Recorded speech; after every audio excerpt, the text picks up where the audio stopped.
तो प्रगतिशील हिमाचल प्रदेश के 75 वर्ष पूरे होने पर हम आज नगरोटा विधानसभा क्षेत्र में यहाँ पर आयोजित कर रहे हैं। हमारे बीच में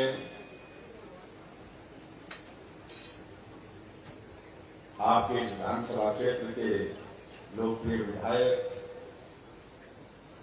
जो बहुत जोशीले हैं और कई बार मेरे को उनको रोकना पड़ता है,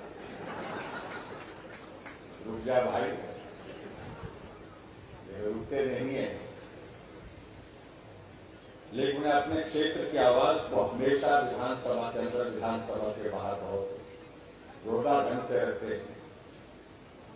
ऐसे हमारे भाई अरुण मेहरा जी, जिनको हम प्यार से फूका बोलते हैं, अभी हमारी पार्टी में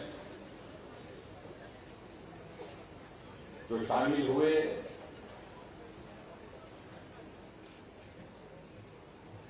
जिनको कांग्रेस पार्टी ने वर्किंग प्रेसिडेंट के नाते बड़ी एक जिम्मेवारी दी थी और हमारे पुराने साथी हैं। हमने पार्टी में पहले भी इकट्ठा काम किया है। कभी जिंदगी में ऐसा होता है कि दौर ऐसा आता है, किसी मोड़ से बिछुड़ जाते हैं, फिर मोड़ फिर ऐसा आ जाता है, दौर से फिर मिल जाते हैं, तो फिर हम मिल गए हैं। कांगड़ा के हमारे लोकप्रिय विधायक श्री पवन काजल जी, धर्मशाला के हमारे नौजवान लोकप्रिय विधायक विशाल नेहरिया जी, और यहाँ इस विधानसभा क्षेत्र का प्रतिनिधित्व करने के लिए जिनमें वर्षों तक आपकी सेवा की, लंबे समय तक 3 बार आप विधायक रहे, पूर्व विधायक आदरणीय रामचंद्र भाटिया जी, जिला के अध्यक्ष श्री चंद्रभूषण नाग जी, हमारे बीच में गौ सेवा आयोग के वाइस चेयरमैन श्री अशोक शर्मा जी, हमारे बीच में हमारी पार्टी में अभी हाल ही में शामिल हुए धर्मशाला से भाई राकेश चौधरी जी, पार्टी के हमारे साथी श्री भवानी जी, मंडल के अध्यक्ष विनय चौधरी जी, और यहाँ पूर्व में मंडल के अध्यक्ष रही सुशीला भाटिया जी, पार्टी के हमारे साथी अमित जी, यहाँ deputy commissioner Kangra, SP Kangra, विभागों के सभी अन्य अधिकारीगण, पंचायती राज संस्थाओं के सभी चुने हुए प्रतिनिधि, देवीय सज्जनों और पत्रकार मित्रों, सबसे पहले तो मैं क्षमा चाहूंगा कि मैं आप सबके बीच में देरी से पहुंचा, और देरी से पहुंचने की वजह हमारे साथी ने यहाँ पर आपके बीच में कह भी दी, अरुण जी ने। और जब शिमला से आज के इस कार्यक्रम में आप सबके बीच में यहाँ आने का कार्यक्रम बन रहा था, तो एक बार ऐसे हालात से ऐसा लग रहा था कि जाना नहीं हो पाएगा। बहुत तेज बुखार और तबीयत बिल्कुल ठीक नहीं थी, और डॉक्टर ने कह दिया था कि कम से कम 2-3 दिन आप आराम करिए। फिर मुझे ये लगा कि आप सब लोग यहाँ इकट्ठा होकर के इंतजार कर रहे हैं, और वैसे भी नगरोटा बगुआ में इस विधानसभा क्षेत्र में बहुत लंबे अरसे से आना नहीं हुआ। अगर आज मेरा पहुंचना नहीं हो पाएगा तो फूका मुझे छोड़ेगा,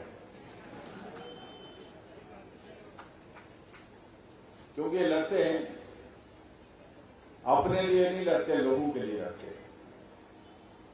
इसलिए मैंने कहा कि भाई कुछ दवाई दे दो कि मैं जाकर के वहां पहुंच सकूं।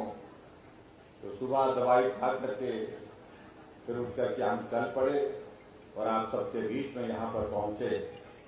आप सबके दर्शन करने का सौभाग्य प्राप्त हुआ। आप सबका मैं बहुत बहुत धन्यवाद करता हूँ, बहुत बहुत अभिनंदन।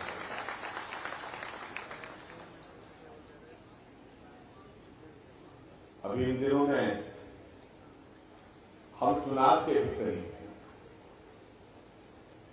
हम ये कार्यक्रम कर रहे हैं कार्यक्रम तो हम ये कर रहे हैं कि हिमाचल प्रदेश के गठन के 75 वर्ष पूरे हुए हैं और 75 वर्षों में हिमाचल प्रदेश के इस यात्रा में हिमाचल के लोगों का बहुत बड़ा योगदान रहा है, तभी आगे बढ़े। इसलिए हिमाचल प्रदेशों का अभिनंदन करना चाहिए, उनका धन्यवाद करना चाहिए और उसके साथ साथ में फिर आने वाले समय में हम इससे भी और तेज गति से आगे बढ़े। हिमाचल जहां आज पहुंचा है इससे और ज्यादा ऊंचा हिमाचल का कद हो, विकास की दृष्टि से आगे बढ़े, उस दृष्टि से आप सबसे आह्वान करने के लिए भी आया हूं और उसके लिए ये कार्यक्रम हमने हिमाचल प्रदेश में तय किए। इसमें चुनाव के हम करीब हैं, इसलिए और कार्यक्रम का आयोजन संभव नहीं है, लेकिन हम हिमाचल प्रदेश में हिमाचल की यात्रा के 75 वर्षों के इस सहयोग के लिए हिमाचल की देवभूमि की जनता का आभार करने के लिए जरूर पहुंचेंगे। इसलिए हम आप सबके बीच में यहाँ पर पहुंचे हैं। मैं आप सबका बहुत बहुत अभिनंदन, आप सबका बहुत बहुत धन्यवाद करता हूं कि हिमाचल के विकास में आप सबका बहुत बड़ा योगदान रहा है। हमारे विपक्ष के मित्रों को थोड़ा आज बहुत परेशानी है। कहते हैं कि मुख्यमंत्री जी जा रहे हैं, बहुत बड़े बड़े तंबू लगा रहे हैं। हमारे तंबू से भी परेशानी होने लगी। हमने कहा कि अब हमारा तो तंबू लगा रहेगा, आपका उखड़ गया तो उसका हम क्या करें।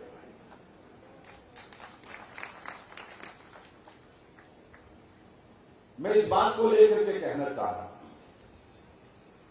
यह हमारा दायित्व बनता है, जिम्मेदारी बनती है बतौर मुख्यमंत्री कि हिमाचल की इस यात्रा में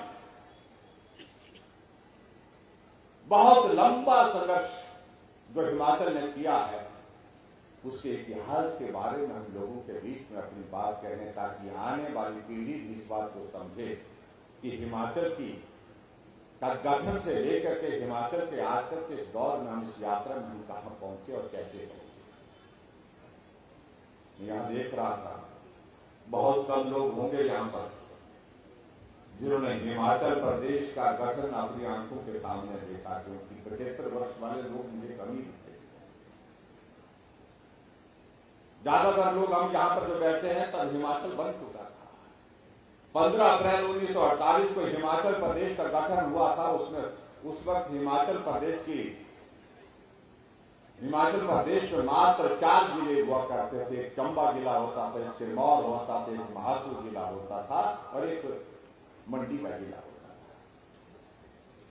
आज हिमाचल प्रदेश के 12 जिले, कांगड़ा जिला, ऊना जिला, हमीरपुर जिला बाद में हमारे साथ जुड़े और आज हिमाचल प्रदेश की पॉपुलेशन 70 लाख से ऊपर है। जब हिमाचल बना था उस वक्त हिमाचल की पॉपुलेशन मात्र 11। जब हिमाचल बना था तो हिमाचल प्रदेश में हमारा साक्षरता दर 4.8 था और महिलाओं का साक्षरता दर मात्र 2% था। आज हिमाचल प्रदेश का साक्षरता दर पूरे देश भर में सबसे अव्वल नंबर पर है, सबसे बेहतरीन है। केरल के बाद हिमाचल प्रदेश उसमें आता है। जब हिमाचल बना था उस वक्त हिमाचल प्रदेश में 228 किलोमीटर सड़कें थी और आज हिमाचल प्रदेश में सड़कों की लंबाई 40,000 किलोमीटर है। अगर इस यात्रा में हम यहां पहुंचे तो स्वाभाविक रूप से हिमाचल प्रदेश के बहुत सारे मेहनतकश लोगों ने मेहनत करके इस हिमाचल को आगे बढ़ाया होगा और जिन मेहनतकश लोगों ने इस हिमाचल को आगे बढ़ाया उनका आभार करने के लिए अगर हम लोगों के बीच में जाकर के बात कहने के लिए जाएं तो मुझे लगता है कि किसी को कोई आपत्ति नहीं होनी चाहिए। बहुत विचित्र लगा जब मैं एयरपोर्ट आज उतरा, हमारे मीडिया के मित्र हमारे सामने जो है कैमरा तान करके खड़े हो गए। हम गाड़ी में बैठने लगे, हमने कहा अभी तो आए हम कार्यक्रम में, मुझे जाना नहीं, आपको एक प्रश्न हमने पूछना। अमेरिका जी पूछिए कि गाड़ी में बैठते बैठते उनका प्रश्न सुना, बहुत विचित्र लगा कि कांग्रेस पार्टी ने कहा जो मुख्यमंत्री कार्यक्रम कर रहे हैं हिमाचल प्रदेश में, हम हाई कोर्ट में जाकर के उस पर रोक लगाने चाहते हैं। इससे दुर्भाग्यपूर्ण मानसिकता हो नहीं सकती किसी की। अगर लोकतंत्र में रहते हैं तो लोकतंत्र का सम्मान करना भी सीखिए। हमने कहा कि हाई कोर्ट नहीं, सुप्रीम कोर्ट जाएंगे। मैं इस प्रदेश का चुना हुआ मुख्यमंत्री हूं। हिमाचल प्रदेश में मुख्यमंत्री एक होता है, चाहे कोई भी रहा हो आपसे पहले। एक संवैधानिक व्यवस्था के अनुरूप हूं और एक संवैधानिक व्यवस्था के अनुरूप मुख्यमंत्री के तौर पर मुझे हिमाचल प्रदेश के हर क्षेत्र में जाने से कोई ताकत नहीं रोक सकती। अगर आज मैं आपके इस विधानसभा क्षेत्र में आया हूं तो आपके इस विधानसभा क्षेत्र में 40 शिला पट्टिकाएं उद्घाटन की लगी हैं और उसके बाद 40 शिला पट्टिकाओं के साथ साथ में यहां पर 15 शिला पट्टिकाएं जो है शिलान्यास की लगी हुई हैं। कुल मिलाकर उद्घाटन और शिलान्यास जो है 55 उद्घाटन और शिलान्यास आपके इस विधानसभा क्षेत्र में इस कार्यक्रम के तुरंत बाद हम करने जा रहे हैं और जिस पर राशि 335 करोड़ रुपए खर्च करने हम जा रहे हैं। ये मैं आपके लिए बधाई भी देता हूं। और कांग्रेस वाले बोलते हैं कि हम सुप्रीम कोर्ट में जाकर के हम रोक लगाएंगे। हम आपके हर क्षेत्र में, हम आपके क्षेत्र में विकास को गति देने के लिए यहां पर आए। हाँ, जिस दिन चुनाव आचार संहिता लग जाएगी, आएंगे तो उस दिन भी हम, उसके बाद भी आएंगे, लेकिन उस वक्त हम उद्घाटन और शिलान्यास की रस्म नहीं कर सकते व्यवस्था के अनुरूप। लेकिन जब तक आचार संहिता नहीं लगती है तो उस वक्त तक कोई ताकत नहीं रोक सकती है। मैं क्योंकि संवैधानिक व्यवस्था के अनुरूप मैं कर रहा हूं, इस वक्त किसी बात को लेकर के कांग्रेस को परेशान नहीं होना चाहिए। इसे एक बात बड़ी साफ हो जाती है कि आखिरकार उनकी सोच क्या बनती जाती है। आखिरकार उनकी स्थिति ऐसी बढ़ती जा रही है, वो हताश होकर के बैठ गए हैं, निराश होकर के बैठ गए हैं। देश में कोई भविष्य उस पार्टी का रहा नहीं और हिमाचल प्रदेश में भी कोई भविष्य नहीं उनका दिख रहा है। ठीक का भाई पवन काजल जी ने जहां कुछ बचा ही नहीं, वहां रहना किस बात की?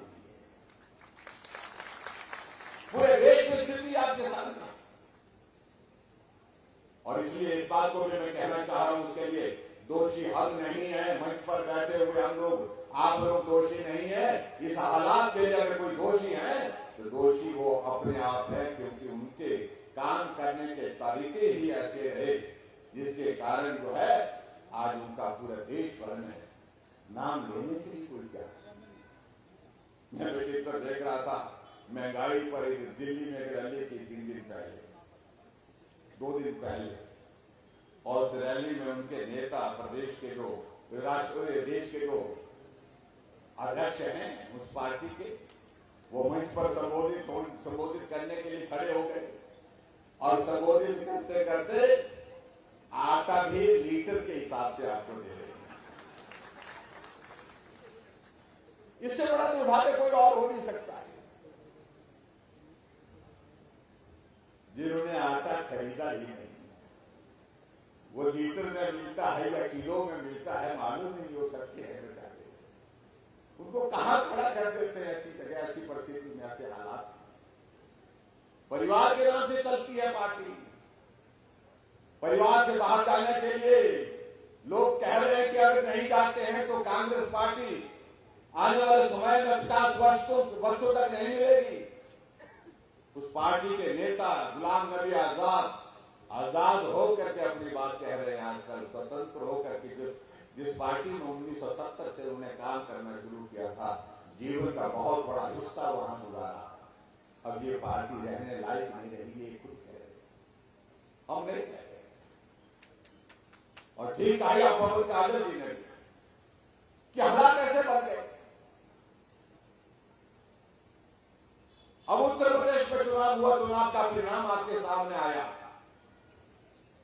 400 से ज्यादा सीटें, 367 सीट पर जमानत जब्त, 2 सीटें दी, जहां लंबे समय तक उस पार्टी की सत्ता रही। उन सारी बातों को लेकर के हम कहेंगे तो लंबी बात जाएगी, लेकिन भाई और बहनों में आप सबका धन्यवाद करना चाहूंगा कि हिमाचल प्रदेश में आप सबका आशीर्वाद हुआ। हमारा 5 वर्ष का कार्यकाल पूरा हो रहा है, कहने के लिए 5 वर्ष, लेकिन सही मायने में काम करने का वक्त मात्र 3 वर्ष मिला। 2 वर्ष कोविड के नाम चला, लेकिन उस कोविड के संकट में भी आप सब लोग चट्टान की तरह खड़े हुए। मैं आप सबका एहसान चुकता नहीं कर सकता हूं जीवन भर, इसलिए नहीं कर सकता हूं कि उस संकट में मुझे लगा कि हर आदमी विचलित होकर के, परेशान होकर के अपनी भावनाओं को रोक नहीं पाएगा, लेकिन आप लोगों ने विचलित हुए, ना चिंतित हुए। आपने हौसला दिया, हिम्मत रखी और पूरा चट्टान की तरह खड़ा होकर के हमारे साथ सहयोग दिया। जिस तरह से संकट के वक्त मुझे जरूरत थी, नियमों का पालन किया। आदरणीय प्रधानमंत्री नरेंद्र मोदी जी ने देश के लोगों से आह्वान किया कि आप सबके सहयोग की आवश्यकता है। ये संकट छोटा नहीं, ये संकट बहुत बड़ा है और इस संकट का हम सबको मिलकर के चलना है और इस संकट का हम सामना करके एक दिन निश्चित रूप से संकट से पार होंगे। और आज हम हजारों की संख्या में यहां पर बैठे हैं, उस संकट से पार हुए। और आदरणीय नरेंद्र मोदी जी को ये श्रेय जाता है कि भारत के साइंटिस्ट को वैक्सीन बनाने के लिए उन्हें प्रेरित किया, उत्साहित किया और वैक्सीन बन करके तैयार हुए और पूरे देश को बिना पैसे के वैक्सीन लगी और हिमाचल वैक्सीन के उस अभियान में पहले नंबर पर रहा। उसके लिए मैं आप सबको अभिनंदन करता हूं, सबके लिए आप सबको बहुत बहुत बधाई देता हूं। पहली डोज पर भी पहले नंबर पर और दूसरी डोज पर भी पहले नंबर पर। आदमी भूल जाता है कई बार, लेकिन मैं नहीं भूल सकता उस संकट के क्षण में, उस कोविड के दौर में जिन लोगों ने भी मदद की, चाहे वो डॉक्टर है, चाहे वो फार्मासिस्ट है, चाहे हमारी बहनें नर्सें हैं, चाहे हमारी आशा वर्कर हैं, चाहे आंगनबाड़ी वर्कर हैं, चाहे हमारा सफाई कर्मचारी है, चाहे हमारा पुलिस कर्मचारी है, जहां उस संकट के क्षण में उनके ड्यूटी लगाई थी, आदमी की जिंदगी को बचाने के लिए अपने जीवन को भी जोखिम में डाल करके उन्हें मानव की जिंदगी को बचाने के लिए काम किया। इसके लिए मैं आप उन सभी भाई बहनों का हृदय से बहुत बहुत धन्यवाद करता हूं। बहुत बड़ा संकट उनके सहयोग से मिला और मैं उन संस्थाओं का भी धन्यवाद करता हूं जिन संस्थाओं ने आगे बढ़कर के काम किया। यहां डॉक्टर क्षमा मात्रे जी हैं, इन्होंने भी सारे उस वक्त के दौर में लोगों को जागरूक करने के लिए, लोगों को मदद करने के लिए अपने संस्था के माध्यम से जिस रूप में मदद कर सकते थे, जहां कर सकते थे, जितनी कर सकते थे, उसमें भी कोई कमी नहीं छोड़ी। मैं इनका भी बहुत बहुत धन्यवाद करना चाहता हूं। एक ऐसा संकट हमारे सामने था जब आदमी इस बात को लेकर के चिंतित हो गया कि न जाने आने वाले समय में होगा, कितने लोग बचेंगे, कितने नहीं बचेंगे। घर में बुजुर्ग थे, बुजुर्गों को बचाना, उनको कहा कि घर से बाहर मत निकलिए, कमरे से बाहर मत निकलिए। शहर में हुए बुजुर्ग घर के कोने के अंदर, घर के कमरे के अंदर बैठ करके भगवान से दुआ, देवी देवताओं से दुआ मांगते रहे कि ये वायरस मेरे यहां पर प्रवेश नहीं करना चाहिए। 2.5 लाख लोग हिमाचल के दूसरे प्रदेशों में संकट में फंस गए, जो काम करने के लिए गए थे। स्कूल के बच्चे जाकर के बहुत दूर दूर पूना में, गोवा में, मुंबई में, ठाणे में, नागपुर में, बेंगलोर में, दिल्ली में मां बाप हमको मिल करके कहने लगे कुछ भी करो, हमारे बच्चों को घर तक पहुंचा दो, घर तक पहुंचा दीजिए। राजस्थान के कोटा में हमारे हिमाचल के बच्चे पढ़ाई के लिए, कोचिंग के लिए गए। बच्चों ने वीडियो बना करके हमको भेजे और निवेदन किया कि किसी तरह से हमको अपने माँ बाप के पास अपने घर में पहुंचाने के लिए काम करिए, वो मदद करिए। हम 1 महीने से कमरे के अंदर हैं। ढाबे में हम जहां खाना खाते थे वो ढाबे बंद हो गए, रेस्टोरेंट सब बंद हो गए, बाहर लॉकडाउन लगा है, पुलिस जाने नहीं दे रही है। हम जहां थोड़ी देर के लिए लॉकडाउन में छूट मिलती है तो फल या कुछ ऐसी कोई चीज जो ब्रेड मिल गया, फल मिल गए, उसके साथ अपना गुजारा चला रहे हैं। हाथ जोड़ करके बच्चों ने कहा कि हमें घर पहुंचाइए। मैंने हिमाचल प्रदेश के यहां से HRTC की 7 बसें रवाना की, जाकर राजस्थान के कोटा में उन बच्चों को बस में डाल करके वहां से उनको घर तक में छोड़ करके आया। हमने इस तरह से काम करने की 5000 नौजवान हमारा गोवा में होटल में, रेस्टोरेंट में काम करने के लिए गया हुआ था। मैंने कभी कल्पना नहीं की थी। गोवा के कुछ बच्चों ने हमको अपना कॉन्टैक्ट नंबर दिया कि हम आज शाम को इतने बजे आपके साथ 5 मिनट के लिए वीडियो कॉन्फ्रेंस के माध्यम से जुड़ना चाहते हैं। हम बहुत बड़े संकट में हैं। जब वीडियो कॉन्फ्रेंस में जुड़े तो उसमें हमने देखा कि उसमें बहुत बड़ा नंबर, उन बच्चों ने कहा कि हमको अभी सारा रजिस्ट्रेशन हमारे पास नहीं है, सबकी जानकारी नहीं है, लेकिन 4000 3000 से ज्यादा बच्चे यहाँ पर हैं हिमाचल के, जो होटल रेस्टोरेंट में काम करते हैं। मैंने गोवा के मुख्यमंत्री से तुरंत बात की, मैंने कहा हिमाचल के बच्चे जहां जहां जिस तरह से हैं, आप उनकी मदद करिए। बाद में हमने रजिस्ट्रेशन शुरू की, तो रजिस्ट्रेशन कितने बच्चों की हुई? गोवा में रहने वाले हिमाचल के बच्चों का रजिस्ट्रेशन का नंबर 5000 पहुंचा। 5000 बच्चे हिमाचल के गोवा में। बच्चे कहने लगे हम घर जाने दीजिए, घर का हमको ले जाने का कुछ इंतजाम करिए। बहुत मुश्किल काम था। 100 होते, 200 होते, 500 होते तो भी सोचते। दिल्ली में बात की मैंने गृह मंत्री जी से, उन्होंने कहा कि कितने बच्चे हैं? हमने कहा कितने बच्चे हैं? तो उनके साथ आप कोऑर्डिनेट करिए, हम स्पेशल ट्रेन चलाएंगे। 5 ट्रेनें हमने गोवा से सीधे वहां से चलाई कालका के लिए और ऊना के लिए, और 5 ट्रेनों में बच्चों को 5000 बच्चों को गोवा से ले करके वहां से फिर आगे जो है ऊना और कालका पहुंचने के बाद HRTC की बसों में उनको घर तक पहुंचाया। हमें सेवा का काम करना था। वो एक ऐसा संकट था, काम एक जगह, आदमी की जिंदगी बचाना, ये हमारी प्राथमिकता उस वक्त होगी। पूना से बच्चों को लाया स्पेशल ट्रेन से, मुंबई से स्पेशल ट्रेन से, दिल्ली से लाया, बेंगलोर से लाया। मैं इन बातों का जिक्र कर रहा हूं कि मुझसे पहले जो मुख्यमंत्री रहे, 5 मुख्यमंत्री और भी रहे, उनको ये सब करना नहीं पड़ा। इसलिए नहीं करना पड़ा क्योंकि वो एक सामान्य परिस्थितियों के मुख्यमंत्री थे, और हम सामान्य परिस्थितियों में मुख्यमंत्री नहीं रहे। इस बात का हमें जिंदगी भर मलाल रहेगा। अगर सामान्य परिस्थितियां होती तो काम करने का तरीका कुछ और होता है, और तरह की सारी डेवलपमेंट की अगर बातें होती तो कुछ और तरह की। लेकिन फिर भी भाई और बहनों, जो किया जा सकता था वो करने की कोशिश की। आज मैं इस बात को कहना चाह रहा हूं कि 5 वर्ष के इस कार्यकाल में अगर हिमाचल प्रदेश की इस यात्रा का हम जिक्र करें, जब से हिमाचल प्रदेश बना, मैंने मिंजर का मेला चंबा से शुरुआत की थी।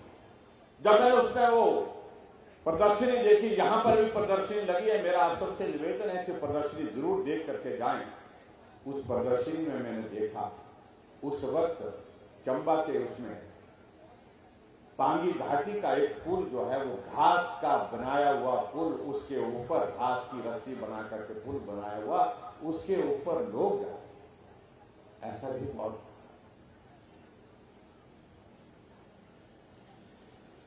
नदी पार करने का कोई रास्ता नहीं था।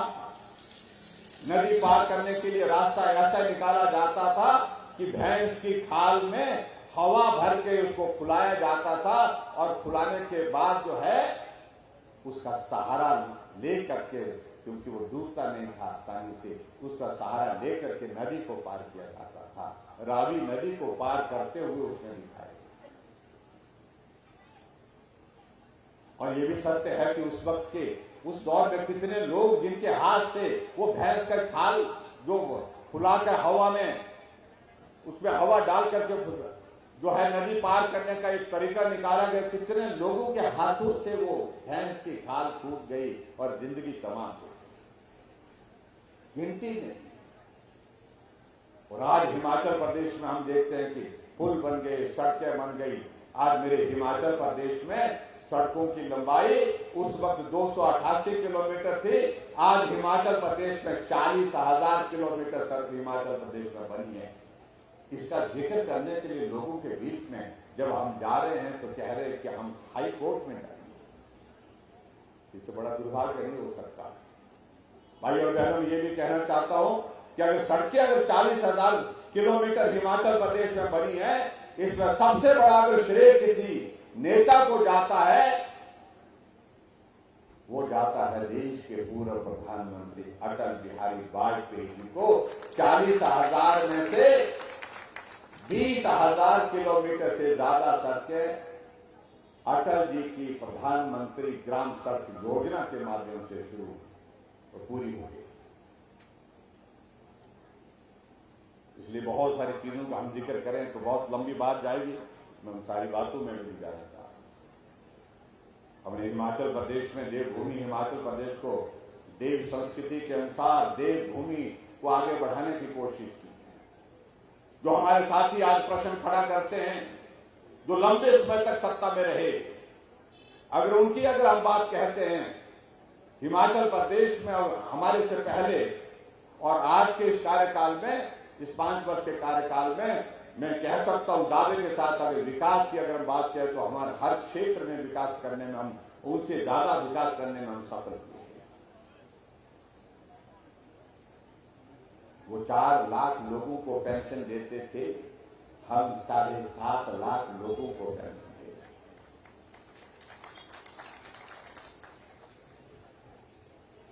वो 400 करोड़ रुपए पेंशन पर खर्च कर रहे थे, हम 1,300 करोड़ रुपए पेंशन पर खर्च कर रहे हैं, क्योंकि जिन बुजुर्गों की वजह से हमने दुनिया को सीखा, दुनिया को जाना, दुनिया को देखा, दुनिया को समझा, उनके प्रति हम अपना दायित्व का निर्वहन कर रहे हैं। हर घर में गैस का चूल्हा होना चाहिए। ये प्रधानमंत्री नरेंद्र मोदी जी ने शुरुआत की, उज्ज्वला योजना की, लेकिन हिमाचल के बहुत सारे परिवार छूट गए थे जिनके घर में गैस का चूल्हा नहीं था। हमने कहा एक भी घर नहीं छोड़ेंगे, हर घर में गैस का चूल्हा पहुंचाया। 3,35,000 गैस के चूल्हे हर घर में पहुंचा करके गरीब से गरीब परिवार भी आज खाना गैस पर बनाने की स्थिति हो गया, क्योंकि हमने हर घर में गैस का चूल्हा दिया। जो लंबे समय तक सत्ता में रहे उन्हें ये ख्याल नहीं आता, जो बार बार कहते हैं कि हम इतने लंबे समय तक रहे। महत्वपूर्ण भाई और बहनों, ये नहीं है कि कौन कितने लंबे समय तक रहा, कौन कितनी बार रहा, लेकिन गरीब के करीब रह करके किसने काम किया, ये ज्यादा महत्वपूर्ण है। और हम इस बात को दावे के साथ कह सकते हैं कि हमने गरीबी को सिर्फ देखा ही नहीं है, गरीबी को करीब से देखा है और उसमें से गुजर करके आगे बढ़े। क्योंकि बड़े आदमी को मालूम नहीं होता, एक गरीब आदमी के लिए पेंशन का वो 1,800 रुपए उसका क्या महत्व है, जो महीने के लिए, जो 1 महीने के बाद वो इंतजार करता है। तो जो बड़े हैं उनके लिए उसका महत्व नहीं है, लेकिन गरीब आदमी उसका इंतजार करता है। हर आदमी के इलाज के लिए इंतजाम होना चाहिए। सरकारें तो बनती रही, हिमाचल के गठन के बाद हर बार सरकार बनती रही 5 वर्ष के बाद, लेकिन किसी आदमी ने इस बात को लेकर के नहीं सोचा कि गरीब आदमी का इलाज अगर महंगा हो गया किसी बीमारी की वजह से, उसके लिए जीवन बहुत कठिन हो जाएगा, उसका इलाज कैसे किया जाएगा, कभी नहीं सोचा। हमने सोचा, हमने गरीब आदमी को देखा है कि जो गरीब होते हैं, जब परिवार का कोई सदस्य बीमार हो जाता है और हॉस्पिटल में जब डॉक्टर कहता है कि अभी लंबा इलाज चलेगा, परिवार के सदस्य बैठते हैं कि जो घर में जो कुछ था सब कुछ खत्म हो गया, अब इसके बाद हमारी इलाज करने की स्थिति नहीं है, तो मरीज को उठा करके कई बार घर ले जाते हैं। कई बार खुद ही मरीज कह देता है कि मुझे घर ले चलो, मेरी जिंदगी तो बचनी नहीं है लेकिन अपनी जगह जमीन बचा दीजिए, क्योंकि उसको गिरवी रख करके तुम जिंदगी भर उससे बाहर नहीं निकल पाओगे। ऐसे में उस व्यक्ति के दिल पर क्या गुजरती होगी, इस बात को कभी सोचा नहीं। इसलिए हमने कहा कि गरीब आदमी के इलाज का जिम्मा सरकार लेगी। अधिकारी ने कहा कि बहुत पैसा लगेगा। हमने कहा जिंदगी से कीमती कोई चीज नहीं है। जिंदगी है तो दुनिया है, जिंदगी नहीं है तो ये दुनिया भी किसी काम की नहीं है। इसलिए बहुत जरूरी है हर आदमी की जिंदगी को हमको बचाना है, उसके इलाज के लिए इंतजाम करना है। और हमने हिम केयर की शुरुआत हिमाचल प्रदेश में की। आज गरीब आदमी अगर बीमार होता है, पैसा अगर नहीं है तो जेब में हिम केयर का कार्ड लेकर के जाता है, आयुष्मान भारत का कार्ड लेकर के हॉस्पिटल जाता है, अपना इलाज करता है, स्वस्थ होकर के घर। लेकिन जो लंबे समय तक सत्ता में रहे उनके लिए सोचने का विषय नहीं। एक बेटी गरीब परिवार की, जब उसकी शादी होगी, उस बीपीएल परिवार की बेटी की शादी, मां बाप के अरमान भी बेटी के लिए किस प्रकार से होते हैं, और बेटी के अरमान भी होते हैं कि मैं शादी हूं तो मेरी विदाई के समय कम से कम मेरे सगे संबंधी तो वहां पर हों।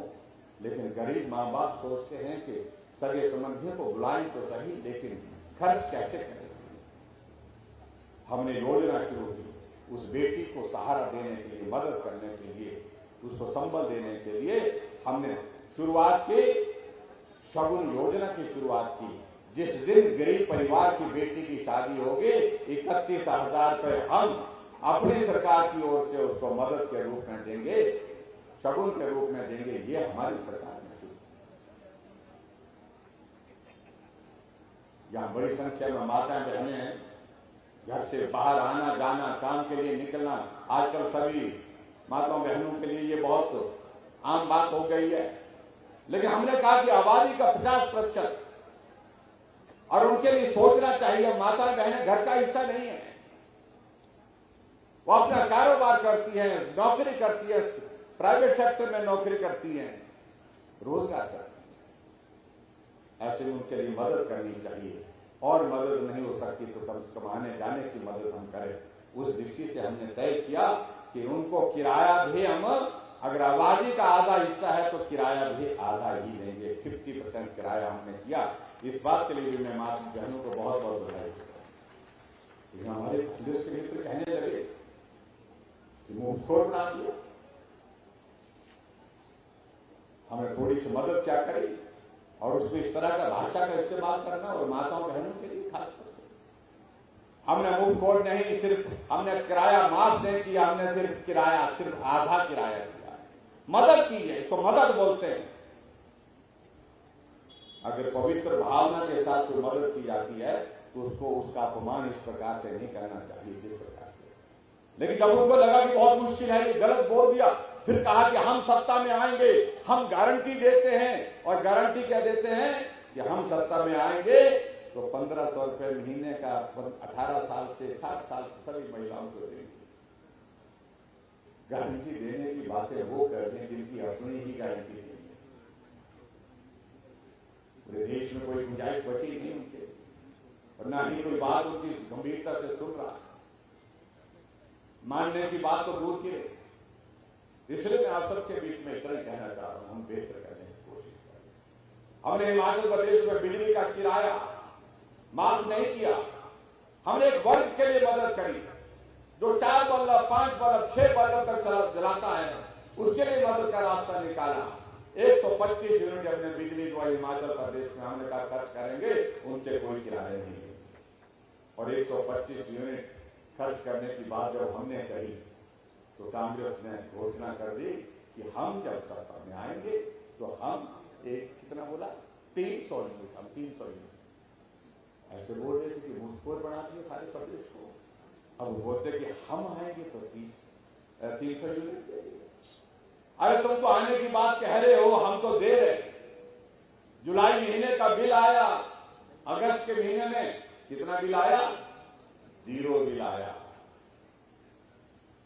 और अगस्त का अभी सितंबर में आएगा, वो भी कितना दावे के साथ कहूँ, जितनी माताएं बहनें जितने यहाँ पर सारे बैठे हैं, किसी के घर में कोई कारोबार होगा तो बात अलग है, कोई काम होगा और काम से करते होंगे बिजली का उपयोग तो बात अलग है, अन्यथा सबके घर में 125 यूनिट से कम खर्च करने वाले उनके घर में 0 बिल आएगा।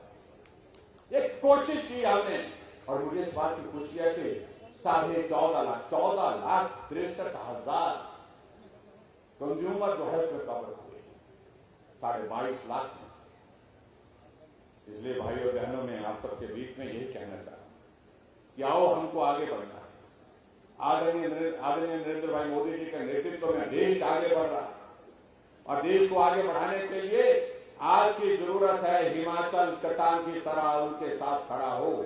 और नरेंद्र भाई मोदी जी लंबे समय तक चलने वाले हैं।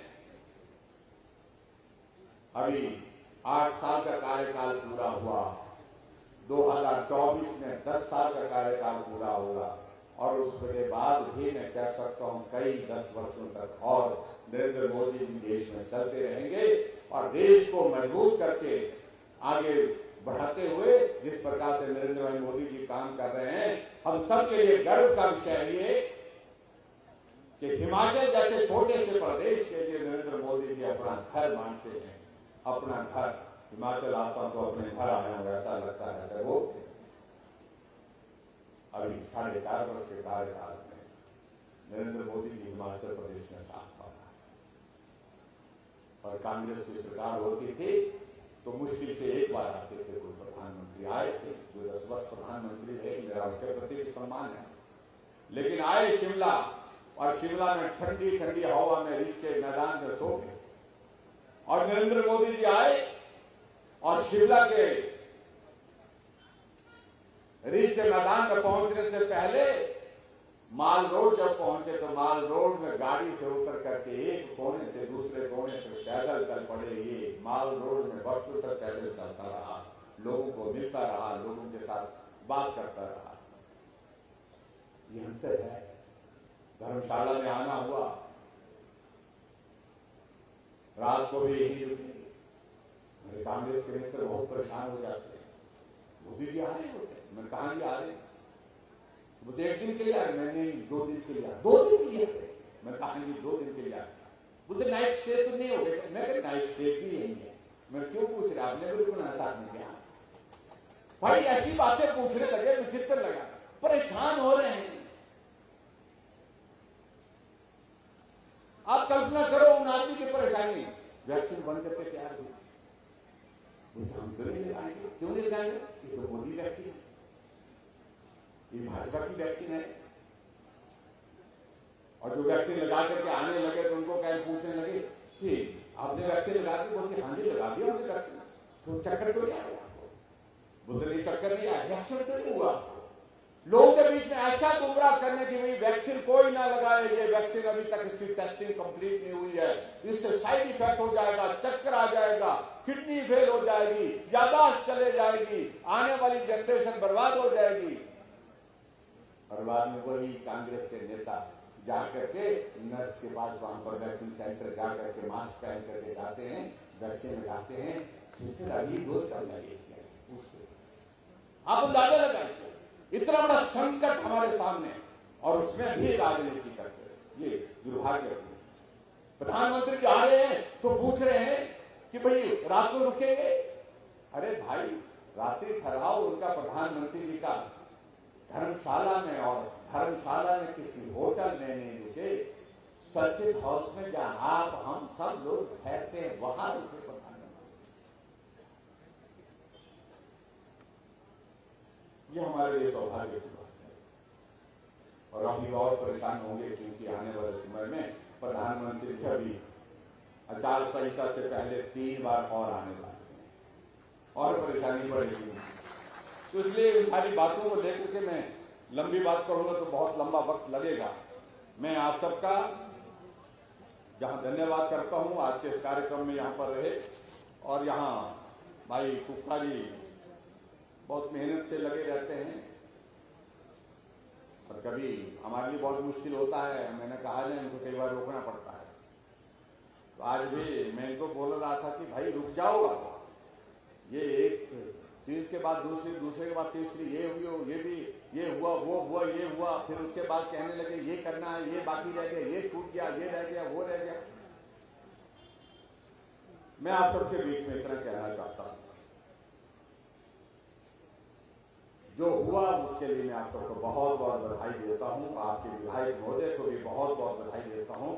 लड़ते झगड़ते ये हमेशा, जब भी मुझे हिमाचल में, शिमला में हम बैठे होते हैं,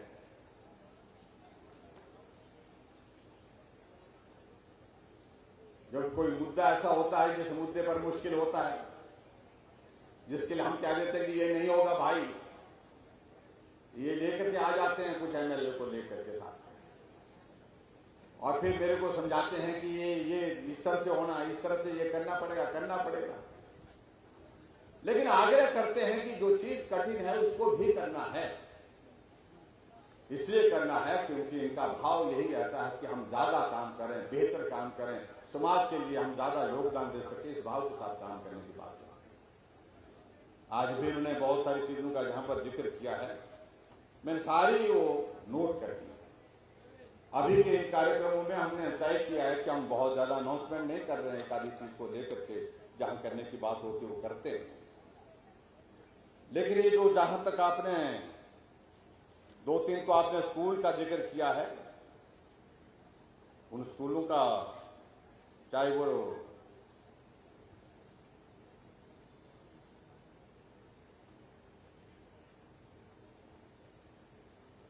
जो सूची दी है उस पर मैं एक एक नाम लेने की बजाय मैं समझता हूं कि भी जो आपने दी है उन सारी पर मैं जो है नॉर्म के मुताबिक जो सारी चीजें जिस तरह से होनी चाहिए उस तरह से होनी चाहिए, और उसमें मैं निश्चित रूप से वो स्कूल के लिए जो अपग्रेडेशन की जो बात कही है, उन्हें अपग्रेड करने की बात कही है, उनको मैं स्वीकार करता हूं, और उनको आने वाले समय में अपग्रेड करके, चाहे वो मैं इसमें नाम जो लिखे लंबा लिख दिया ना, ज्यादा लिख दिया, तो राजकीय माध्यमिक पाठशाला चाहड़ी जो है नगरोटा बगुआ जिला कांगड़ा तथा राजकीय माध्यमिक पाठशाला दलोद जिला कांगड़ा का दर्जा बढ़ा करके उच्च विद्यालय करने की हमने बात कही है, तो इनको दोनों को जो है वो हाई स्कूल करने की मैं यहाँ पर घोषणा करता हूँ। नॉर्म्स में ठीक आने चाहिए। बच्चे बुच्चे हैं ना, ऐसे मार रहे, गप्पे मार रहे हैं। इसके अलावा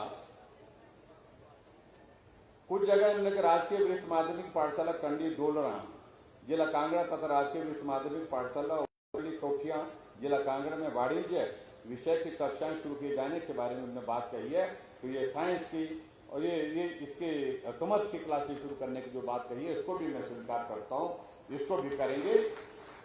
और उसी के साथ एक कहा राजकीय उत्कृष्ट वरिष्ठ माध्यमिक पाठशाला पटियाला जिला कांगड़ा में विज्ञान की प्रयोगशाला यानी कि साइंस लैब के लिए उन्होंने कहा कि इसकी स्वीकृति दी जाए, तो इसकी स्वीकृति भी हम देंगे, साइंस लैब वहां पर बनाएंगे। ये भी मैं आपके बीच में कहना चाहता हूं। एक दो उन्होंने बात कही है नगरोटा बगुआ में जो खासतौर से आपकी इस कॉन्स्टिट्यूंसी के अंतर्गत जो है वो गुड़ों के लिए उन्होंने कहा कि भी वहां पर एसडीएम के दफ्तर की बात कही गई है।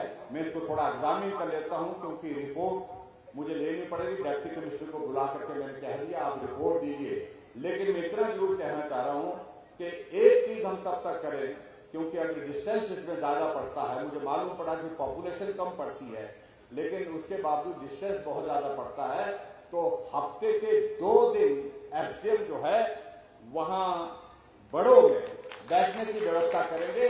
इस बात को हम सुनिश्चित करेंगे ताकि वहां के लोगों को यहां आने की आवश्यकता न पड़े, उनके समस्याओं का समाधान वहीं पर हो सके। और उसके बाद फिर आगे हम एग्जामिन कर लेंगे सारी चीज को लेकर के। जब इस तरह की बात होगी तो उस बात को फिर आगे पूरा रिपोर्ट आने के बाद विचार करेंगे।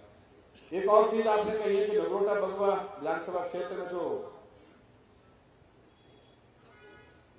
चंगर क्षेत्र में जो बड़ों में फायर स्टेशन की बात कही है, तो यहाँ फायर स्टेशन की अगर बात कही है तो ये भी डिस्टेंस के हिसाब से बताया गया काफी पड़ता है ये। तो मैं फायर सब स्टेशन फिलहाल फायर सब स्टेशन यहाँ पर खोलने की यहाँ पर घोषणा करता हूँ, और ताकि वहाँ लोगों को इस प्रकार की सुविधा मिल सके। बाकी जहां पुलिस चौकी बड़ों के लिए का दर्जा बढ़ाकर पुलिस थाना की बात कही गई है, और इसके लिए मैंने एसपी महोदय जी को कहा कि इसकी रिपोर्ट हमको आप बना करके दे दें। जैसे वो रिपोर्ट आती है, उस रिपोर्ट के मुताबिक अगर वहां कंप्लीट जस्टिफिकेशन उसका बनता है, पॉपुलेशन एंड डिस्टेंस दोनों को चीज को लेकर के उस तरह से करेंगे। और इसके अतिरिक्त इन्होंने कुछ चीजों को लेकर के अलग अलग जो है वो सूची इनके पास अपने पास है। जो पैसों के सिलसिले में इन्होंने बात कही है, कुछ सड़क का जिक्र किया है, कुछ अलग अलग योजनाओं का जिक्र किया है। मैं इतना ही इनको कहना चाह रहा हूं कि अपने विधानसभा क्षेत्र के उन कामों की सूची हमको दे दें, सड़कों का जिक्र जिनका इन्होंने कहा है, उनमें मैं इनके लिए अतिरिक्त धनराशि 1 करोड़ रुपए स्वीकृत करता हूं। सूची उनका ही देंगे और 1 करोड़ रुपए हम देंगे, इतना मैं कहना चाहता हूं। एक जो कोर्ट वाली जो बात कही है, जो उपमंडलीय अधिकारी सॉरी जो उप न्यायालय सब कोर्ट की बात कही गई है, इसकी एक फॉर्मेलिटी होती है जो हाई कोर्ट से प्रोसेस होकर के आती है। अगर वो उसमें नॉर्म्स के मुताबिक ही आता है तो इस पर भी हम निश्चित रूप से इस प्रक्रिया को आगे बढ़ाकर इसको भी पूरा करेंगे। ये मैं आपके बीच में कहना चाहता हूं। बाकी मेरा आप सबसे यही निवेदन है कि ये नगरोटा बगवा बहुत मुश्किल के बहुत संघर्ष के पश्चात जो है वो जीती है भाई। संघर्ष में कमी मत छोड़ना, ये चाहिए, साथ चाहिए। हिमाचल में भाजपा की सरकार बनने जा रही है। हम रिवाज बदलने जा रहे हैं हिमाचल प्रदेश में, और रिवाज बदलने की अगर हम बात कहते हैं तो हमारे कांग्रेस के मित्र बहुत परेशान हो रहे हैं। हमने कहा हमसे काहे को परेशान होते भाई, रिवाज पूरे देश में बदल गया। उत्तराखंड में रिवाज बदल गया, जहां सरकार हर 5 वर्ष के बाद बदलती थी, वहां भाजपा की सरकार फिर सत्ता में आ गई। रिवाज बदला तो हमारा क्या कसूर है। उत्तर प्रदेश में 37 वर्षों से यही चल रहा था कि 5 वर्ष के बाद सरकार बदल जाती थी। वहां चुनाव का परिणाम आए, योगी जी थे, फिर योगी जी आ गए, रिवाज बदल गया तो हमारा क्या कसूर है। हरियाणा में कभी सरकार बनती नहीं थी, 2014 में सरकार भाजपा की बनी, 2019 में फिर वहां पर भाजपा की सरकार बनकर के चल रही है। रिवाज बदला तो हम क्या करें भाई। मणिपुर में रिवाज बदला, गोवा में रिवाज बदला, और गुजरात में तो 25 साल का रिवाज कायम कर दिया। तो इसलिए जब पूरे देश में बदल रहा है रिवाज, तो हिमाचल में भी कैसे रोकेंगे, ये नहीं रुक सकता। किसी के कहने पर, उनको मैं कहना चाह रहा हूं, आप लोगों के कहने पर नहीं रुकने वाला है। हिमाचल में निश्चित रूप से अब की बार रिवाज बदलेगा। और रिवाज क्या है, 5 वर्ष के बाद, जो 5 वर्ष के बाद बदलने का रिवाज रहता है सरकार को, उस रिवाज को बदलेंगे। भाजपा की सरकार है और फिर भाजपा की सरकार बनाएंगे। उसके लिए आप सबका आशीर्वाद चाहिए, और उसके लिए आप सबका आशीर्वाद। यहाँ हमारे कोका जी यहाँ पर बैठे हैं, यहाँ पर आपके सेवा में लगे हुए हैं, इनको दिल खोल करके आशीर्वाद दीजिए, अपना समर्थन दीजिए, सहयोग दीजिए। इतनी बात कहते हुए आज के इस कार्यक्रम में पीडब्ल्यू के गेस्ट हाउस के बात कही है नगरोटा में, फिर आप उसमें आराम मत करने बैठने जा रहे। रेस्ट हाउस बना दिया तो बोलते कि अब रेस्ट हाउस बन गया, थोड़ा आराम कर लेते हैं, इसलिए नहीं बनाया कि आराम करने का मौका न मिले। चलो, आपने ये कहा है तो पीडब्ल्यू का रेस्ट हाउस भी आपको यहाँ पर बना करके देंगे। इतनी बात कहते हुए आप सबका आज के इस कार्यक्रम में आए। हाँ जी, लाइटिंग है करेंगे, 180 लाइटें बंद पड़ी, इसके लिए हम बैठ करके बात करेंगे, इसका रास्ता निकालेंगे। तो लाइटें बंद पड़ी है बताइए। हाँ जी, 1 करोड़ दे दिए ना, जो भी है, जितने भी जो लाइटों का जिक्र यही करते हैं, जो यहाँ कर रहे हैं ये शिमला में भी करते हैं ऐसा। तो ऐसे में मैं इतना ही कहना चाह रहा हूँ, जो भी उसके लिए पैसा लगेगा वो पैसा आपको दे दिया जाएगा, ताकि वो लाइटें भी ठीक तरह से चलती रहें। इतनी बात कहते हो आप सबका बहुत बहुत धन्यवाद। नमस्कार, जय हिंद, जय हिमाचल।